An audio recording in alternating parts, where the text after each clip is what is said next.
Alrighty, squad, what's going on out there? How y'all doing? This is a nighttime video. It is 7:10 at night. We are headed to the Annapolis City Hall for the City Council meeting. I'm obviously not going to videotape the entire thing. I might live stream some of it, who knows? But yeah, for now, let's go ahead and get in there. As always, we're not here for any confrontation. We're here to make sure they respect our rights to film in public and publicly accessible areas. It's not infringed upon by anybody. That they actually allow us to participate in this city council meeting. They treat us with some respect and actually acknowledge our concerns. But yeah, let's go ahead and get into it. As always, don't forget to comment, like, subscribe, and hit that notification bell, squad. Alrighty, we just broke 25,000. Let's get in there. We received an update from the finance director. The next meeting is scheduled for Wednesday, October 19th at 10:30 a.m. Thank you. Thank you. Alderman Savage? Thank you, Madam Mayor. Just a few. Thank you. If there's anyone else who would like to speak, you may please come forward at this time. Seeing no motion in the chambers, I declare comments by the... Oh, I'm sorry. I just wanted to make sure nobody else wanted to go first. Okay. Would you begin with your name and address, please? Alrighty, so hello. I would introduce myself and tell you guys where I live, but in your own words, it's just mundane information and you don't need it.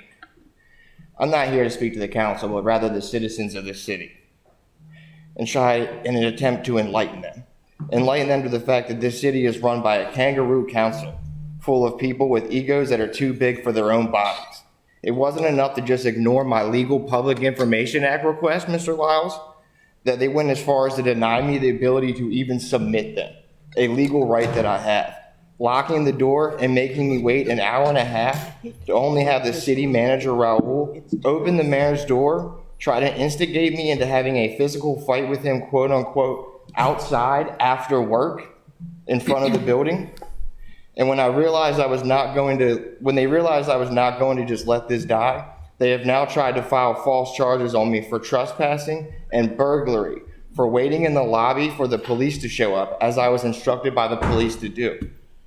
I understand that as an emotional person, I wear my heart on my sleeve, and that I sometimes allow these employees with their insults and their ignorance to get me worked up and out of my character that I try and remain calm and professional in. And that is my own problem, and that's something that I will have to deal with. But at the end of the day, I am exercising my rights, constitutional rights that I have.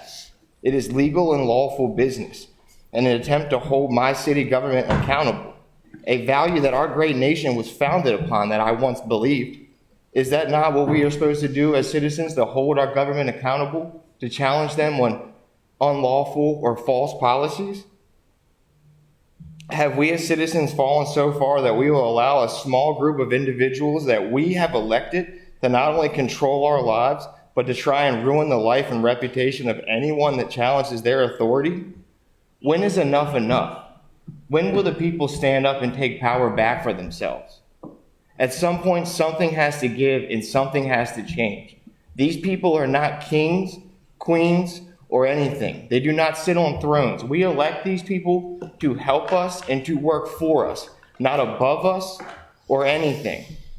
They work for us, folks, and we as citizens have a duty to hold them accountable when they step out of line and overstep their authority. I'm sure you all saw the newspaper article that was written about me trying to make me out to be a difficult customer. I'm sure that's things that people see about me all the time. The issue is that newspaper article was written under the jest that I'm two different people. They combined two different journalists with cameras into that newspaper article and have attempted to fabricate a story about me going to the local post office and also causing trouble there, in an attempt to make all of you think that I just cause trouble all over town, everywhere I go with a camera. I'm not that person. I'm only the person that comes to City Hall. I don't appreciate that our city government would go as far as to have Rebecca Ritzel and the local paper write a slander piece about me, trying to defame the little bit of reputation I have in this city. It's not okay. And as I said, something needs to change and something has to give. Thank you all for your time. Thank you. I declare comments by the general public closed. Mr. City Attorney, would you please present the next item on the agenda?